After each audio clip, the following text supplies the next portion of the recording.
second stopover in Nizamabad is at Presidency High School. Why this school? Well, in the district there are over 300 plus private schools, but this school has made a mark for itself through its quality education, which is seen not just in the way they teach, but also the building is designed differently.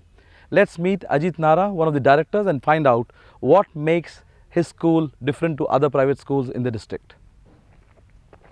Hello Ajit. Hi Sunil. I heard a lot about your school from the local partners from Thai. Yeah. So tell us something about the school. What makes it so different? It's our focus on value education. We tend to not only focus on the marks, but as well as the holistic development of the students. In addition, we believe that education itself you can't learn it by rote learning, and we have to spark a love of learning in the kids, and that's something that we can only do if we can spark a love of learning with the parents and the teachers as well. So it's kind of not just the education is not limited to what the kid learns in the school. Correct. It's also teachers involved in it and the parents playing a critical role. So we focus a lot on parent education and teacher education as well, because the kids learn a lot by seeing, and if they see the teachers and the parents also learn, and that's something that they'll take back home and completely change the way they perceive education. Coming from Hyderabad, when I see this huge playground that you have here, it's a luxury in Hyderabad. Right? In the cities, it's Hyderabad. Yeah. It's definitely a luxury. Definitely. So is that something that you also tend to do? I mean, give a lot of sports exposure to the kids. Correct. So in addition to education, we also focus a lot on sport. Our kids are part of the district teams in handball, volleyball, basketball. And not only that, just the feeling of space and all these trees and the various programs we have that like our kids take care of our trees. I believe the kids are given responsibility of a particular tree. Correct. Is So that there'll be correct? about 10 kids who will be responsible for this tree. Okay. And it's up to them to, deweed it, put manure, pour water in. So there's sense of belonging. Correct. Isn't so, it? Yeah, they all feel responsible for the trees. So most of these trees are about 2 years old, and if you see the size of the trees, they definitely reflect the love the kids have shown on the trees. Before we go in, I have to ask you about the design of the school. So when we thought about building the school, we had a few criteria in mind. We wanted to give the kids a set of values that we believed in. We didn't want to be we didn't want to add anything else harmful to the environment. And so we thought, let's build a net zero school. So if you can turn back and see the solar panels on the top of the school. Yeah. So our school is net zero in power. So we don't take anything else from the grid. We actually pump more power back into the grid. Okay, what else can you think can net zero? Okay, we've taken care of power. Let's talk about water.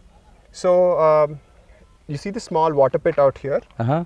The entire waste of the school gets treated at the back and gets pumped into the ground.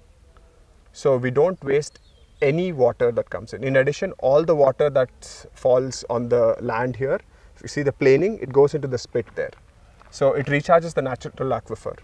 In addition, we have about 700 odd large trees that offsets the carbon footprint of all the students while they're studying here. The sustainable model you're basically Correct. building, right? I mean, Yeah. the sustainability is what is not just you're practicing it, the very fact that you're also teaching the future generations how to do it. I mean, Correct. kids probably see that and learn it here. Yeah.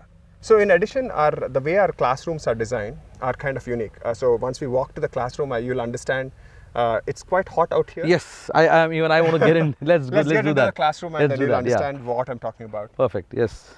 So Design? tell us something about the design. I mean, I see there's a slanted roof, and I can also see there's a lining that you put on the walls and the roof. What is it all about? Okay. We wanted the classroom to be cooler than outside. Right now, as you can see, it's about 6-7 degrees lesser than ambient, and not even one of the fans is on. Yes, definitely. Yes. And this is what we thought of. Let's say there's a power cut and kids are sitting inside. We didn't want them to feel hot. So the way our roof is designed is it's a laminate of GI and a bubble sheet that we imported from Germany. So what it does is it reflects most of the heat that hits it because it's white in color. The remaining heat that gets that actually manages to come in, because it's GI, it gets heated very fast. So the air layer below it gets very hot. and we have a turbo vent there, which basically sucks out all the hot air and throws it out. And because there's a low pressure that gets created, we have perforated sheets at the bottom of that, and the door and the other side as well. And when the air comes in from the perforated sheet, it cools the place down. It's a natural cooler. Natural cooler. So that's how you also are able to meet the zero. Correct. So even on a hot day, it's like 12 o'clock in the afternoon, you're able to comfortably sit here without, there's a natural flow of air. And if you notice, most of the windows are closed. Yes. And the moment you open the window, switch on the fan, it gets very cold out here. Wow. In addition, the classroom's also two scale. Even with very, very little light, the classroom lights up naturally. So if you can, because of the silver foil, any light that comes in through the polycarbonate sheet gets bounced off the silver foil, and there's multiple bouncing off. So reflection basically. Yeah. So when you read something here, it's very convenient without any lights. Right. And I see that even the seating is different. It's not the traditional bench and the desk and a bench sort of say out. What is the whole idea about this? This is hexagonal seating. This is one of the latest innovations in education. So what you can do with hexagonal seats is you can arrange them in different orders. So I can make this into a, let's say a row, very easily. Like 6 people can sit around here. I can just break this apart and it becomes a 3-seater, or I can add another one like this. Okay. And it becomes a row. So whichever configuration you want, you can arrange it. And also the 2-factor allows the teacher to control the conversation. For example, if I stand here, I appear very small because of the double scale that's there.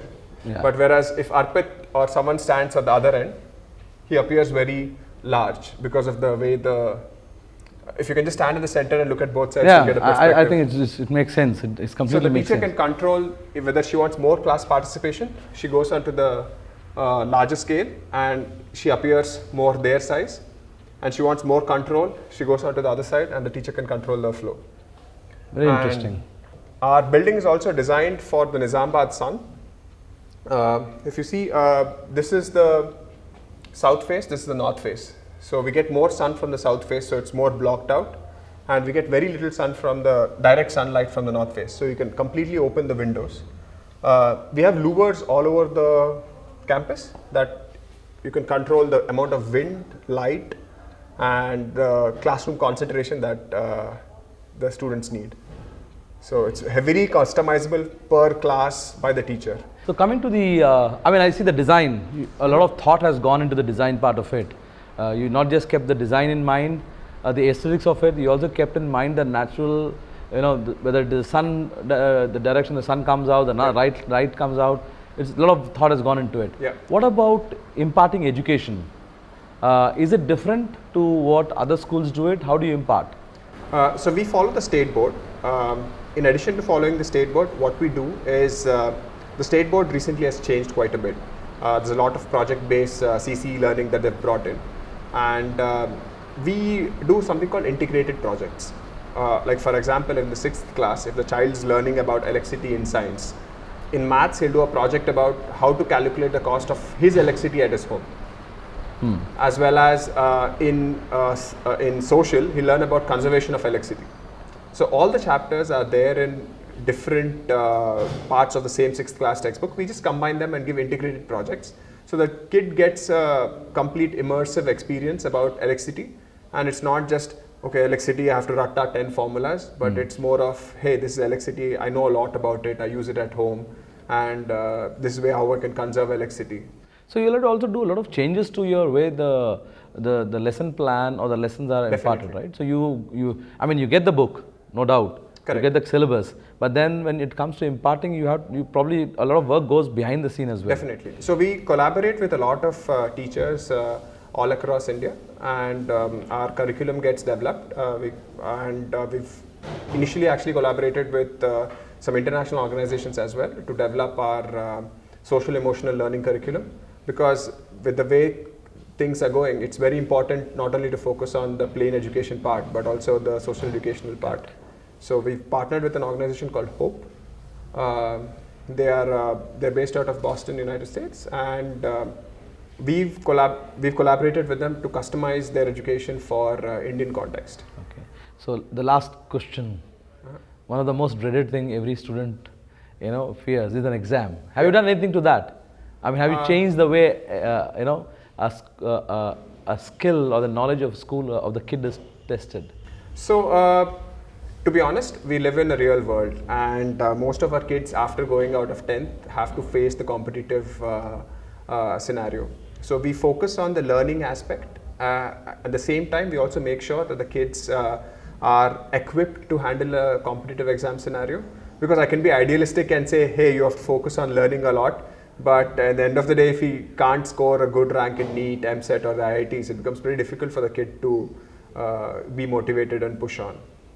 What's your personal motivation to be doing this in a district like Nizamabad, where else you could have been probably in any of the metros? So about 5 years ago, my wife and I had moved to Nizamabad. We had a plan to transform the education that's there in tier 2 towns such as Nizamabad, because probably 90% of India goes to schools like ours. And we looked at different ways that we could do so. And if you go to Hyderabad or any other place, there are quite a few good schools that do something as good or as even better than us. But when you come to the districts, it's sadly lacking. Yes. So that's the reason why we picked the districts over any other city which already has enough resources. So picking up from what you said, you also live in a realistic world. Yeah. As an entrepreneur, at the end of the day, whatever you invested into this, you should make money as well. So is it, yeah. It's definitely not a return on the investment. If you, because if you look at the amount of investment that goes into a school, and we have very limited seating, and our school fees match most of the other schools in similar schools like us. So if you're thinking if our school's a good investment, yes, but is our school a good investment? No. Okay. Thank you very much. Thank you for your time. Thank you. Thank you.